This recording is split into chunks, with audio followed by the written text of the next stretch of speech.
आपका स्वागत है हमारे चैनल ऑनलाइन कंसेप्ट में। आज का टॉपिक है रीजनिंग का सेक्शन है और इसमें मैं आज डाइस पढ़ाने वाला हूं। तो अगर आप अभी तक हमारे चैनल को सब्सक्राइब नहीं किए हैं तो जल्द से सब सब्सक्राइब बटन पर क्लिक कर लीजिए। ऐसे आप हमारे रेगुलर अपडेट में रहिएगा, टच में रहिएगा। और अगर आप हमारे व्हाट्सएप ग्रुप को अभी तक ज्वाइन नहीं किए हैं तो इस नंबर पर ज्वाइन कर सकते हैं। तो चलिए आज का टॉपिक स्टार्ट करता हूं। तो चलिए स्टार्ट करते हैं डाइस। तो डाइस स्टार्ट करने से पहले कुछ डाइस का बेसिक देख लेता हूं। तो डाइस में 6 फेस होता है जिसको हम लोग साइड भी बोलते हैं, और इसमें 8 कॉर्नर होता है और इसमें 12 एज होते हैं। तो आपको बता दूं कि फेस कौन सा होता है, कॉर्नर कौन सा होता है, एज कौन सा होता है। तो ये इसको बोलते हैं हम लोग कॉर्नर, जो कि पूरे डाइस में 8 होते हैं, और इसको बोलते हैं फेस या साइड्स बोलते हैं, इसको भी बोलते हैं फेस। और ये होता है एज, तो इसको बोलते हैं एज, जो कि 12 होते हैं। तो ये था कुछ बेसिक। तो चलिए हम लोग पता करते हैं कि कैसा क्वेश्चन आता है डाइस से रिलेटेड कंपटीशन एग्जाम में, और उसके बारे में जब देखते हैं कि कैसे बनता है हर क्वेश्चन। तो चलिए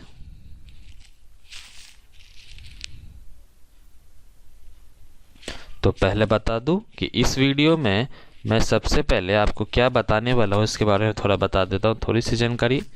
तो इस वीडियो में बताने वाला हूँ कि कोई भी फेस निकालने के लिए, अपोजिट साइड या फेस निकालने के लिए कैसे निकालते हैं। तो पहला है कि finding opposite face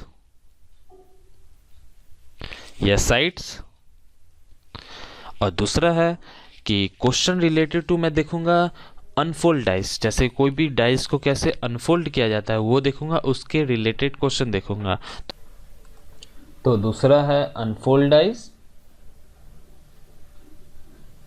unfold dice. चलिए देखते हैं हम लोग। पहला है स्टैंडर्ड डाइस के बारे में जानकारी ले लेते हैं हम लोग। तो स्टैंडर्ड डाइस, तो स्टैंडर्ड डाइस होता क्या है और ये कैसा दिखता है सारा मैं बताऊंगा। तो देखिए, अगर कोई भी डाइस दिया रहता है, देखिए कोई भी डाइस ऐसा रहता है, एग्जाम में आपको ऐसा रहता है, तो इसमें फिगर वाइज भी दिया रहता है। कभी कभी दिया रहता है कि डॉट वाइज से बता देता है, ये रिस्पेक्टिव, इसको बोलते हैं 1। और यहाँ पर अगर डॉट 3 दिया हुआ है तो इसको बोलते हैं 3, अगर डॉट 2 दिया हो तो इसको बोलते हैं 2। तो कोई भी अगर स्टैंडर्ड डाइस हो तो उसका ऑपोजिट साइड बहुत ईजी होता है, क्योंकि देखिए इस 1 का ऑपोजिट साइड होता है 6, 5 का ऑपोजिट साइड होता है 2, और 4 का ऑपोजिट साइड होता है 3। कि कोई भी स्टैंडर्ड डाइस में बात किया जा रहा है तो 1 का है 6, 2 का है 5 और 3 का है 4। तो 6 का भी ऑपोजिट साइड 1 होगा, 1 का भी ऑपोजिट साइड 6 होगा, वैसे ही 5 का भी ऑपोजिट 2 और 2 का भी 5, और वैसे ही 4 का भी ऑपोजिट 3 और 3 का भी ऑपोजिट 4। तो ये सिर्फ वैल्यू स्टैंडर्ड डाइस में याद रखिएगा कि स्टैंडर्ड डाइस में ऐसा होता है। तो हम लोग नेक्स्ट देखते हैं ऑपोजिट साइड कैसे निकालते हैं। ये क्वेश्चन मैं बताता हूँ आपको। पर ये क्वेश्चन टाइप 1 से है। टाइप 1 का क्वेश्चन है कि कोई भी क्वेश्चन, जैसे कि पहले डाइस बना लीजिए,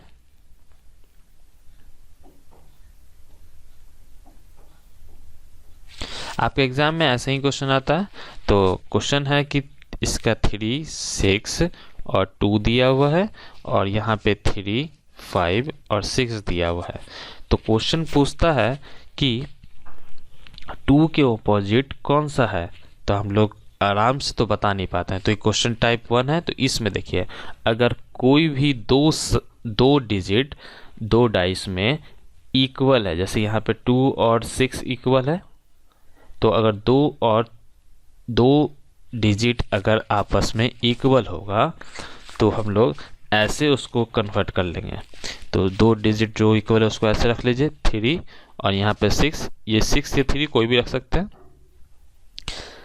और जो रिस्पेक्टिव जो बचा हुआ है, जैसे ये 2 बचा हुआ है या 5 बचा हुआ है, तो 2 और 5 यहाँ रख लीजिए। तो देखिए यहाँ पता चल गया 2 के ऑपोजिट 5 होगा। तो ऐसे बनता है ये क्वेश्चन, जिसमें याद रखिए क्वेश्चन तभी ऐसा बनेगा तब जब 2 डिजिट इक्वल हो, 2 अलग अलग डाइस में। तो चलते हैं नेक्स्ट टाइप की ओर। तो नेक्स्ट है टाइप 2। टाइप 2 में बताने वाला हूं कि देखिए जैसे क्वेश्चन देख लीजिए, क्वेश्चन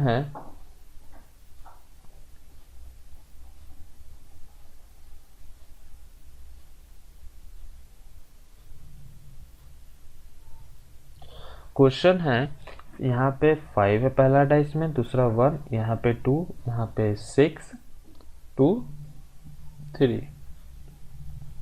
तो अगर कोई भी 2 डाइस में 2 डिजिट इक्वल हो, तो यहाँ पे 2 इक्वल है, तो 2 से हम लोग को सबसे पहले मतलब पहला रूल में बताता है कि पहला कॉमन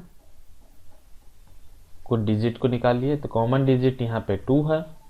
फिर उसके बाद जिस डिजिट कॉमन है वहाँ से हम लोग को क्लॉकवाइज में जाना है। तो इसमें क्लॉकवाइज जाना है तो पहले आएगा 2 के बाद आएगा क्लॉकवाइज जाना है, तो क्लॉकवाइज में आएगा 1, फिर उसके बाद आएगा 5, उसके बाद आएगा फिर 2। इसमें भी देखिए 2 है, 2 यहाँ पे 6 होगा, फिर 3 होगा। तो जिस क्लॉकवाइज में लिखा है उसी क्लॉकवाइज में हम लोग यहाँ पे लिखेंगे। जैसे यहाँ पे देखिए 2, 1 और 5, और यहाँ पर भी देखिए 2 है, तो यहाँ पे लिखेंगे 2, 6, 3। अब इसमें बॉक्स बना ले। देखिए 1 के ऑपोजिट 6 होगा। क्वेश्चन अगर दे दिया कि 1 के ऑपोजिट क्या है तो हम लोग बता सकते हैं 6।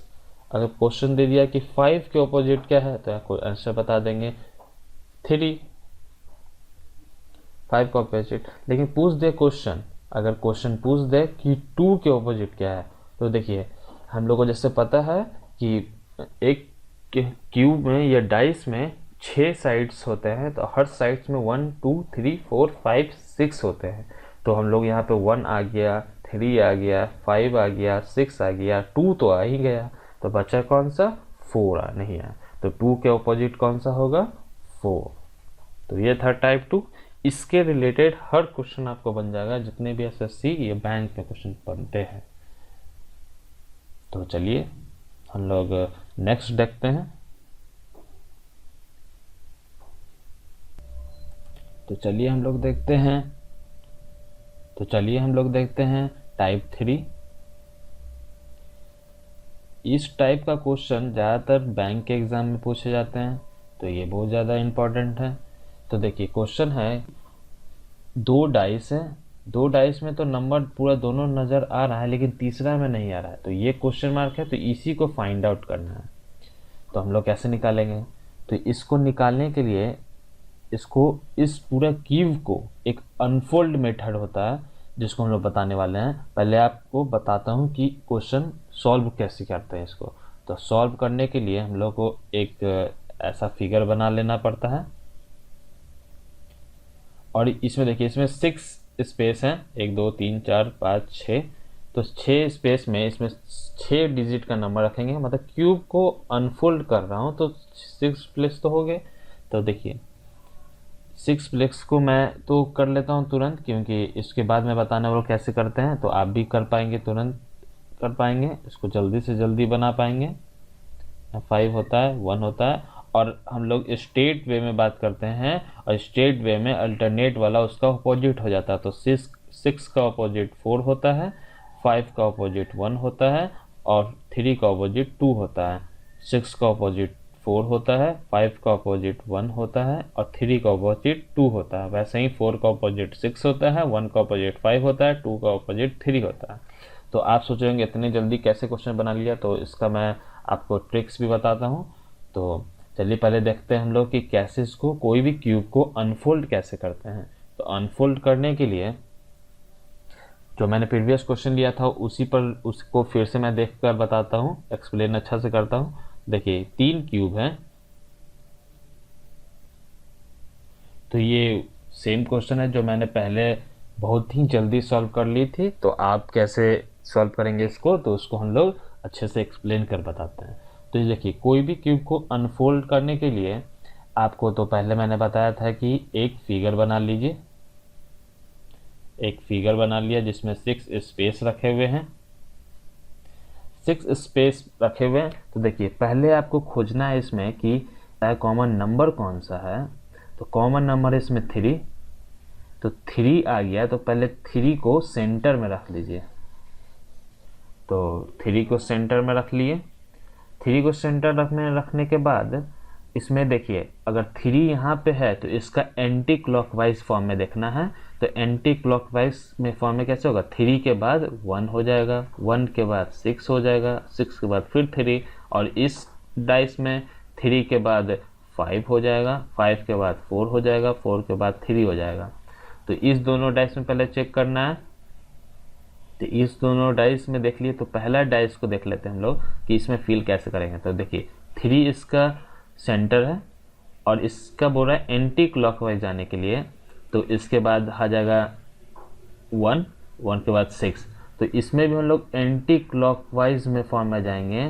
तो एंटी क्लॉकवाइज तो ऐसे जाता है। तो देखिए जैसे इस फिगर में जा रहा है, जैसे कि 3 के बाद 1 है एंटी क्लॉकवाइज, तो 3 के बाद 1 लिखेंगे, और 1 के बाद 6 है तो यहाँ 6 लिखेंगे। और सेम टाइप में अगर सेकेंड वाला में बात करें तो वैसे ही लिखेंगे। तो 3 के बाद 5 आ रहा है तो एंटी क्लॉकवाइज इसके फॉर्म में भी देखेंगे, एंटी क्लॉकवाइज जाना है तो एंटी क्लॉकवाइज। तो 3 के बाद कौन सा आ रहा है इसमें 5, तो यहाँ 5 लिख देंगे, और इस 5 के बाद आ रहा है 4 तो यहाँ 4 लिख देंगे।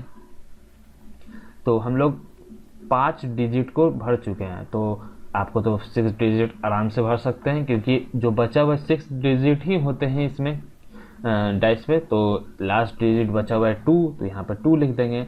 अगर इस क्वेश्चन में आपको पूछ दिया जाता है, जैसे कि मेरे से तो उस समय क्वेश्चन पूछ दिया था कि 6 के पीछे कौन सा है, तो 6 के पीछे तो आराम से बता सकते हैं 4, क्योंकि 6 के पीछे वही होगा जो स्टेट वे में हम बात करेंगे, स्टेट वे में बात करेंगे और अल्टरनेट बात करेंगे।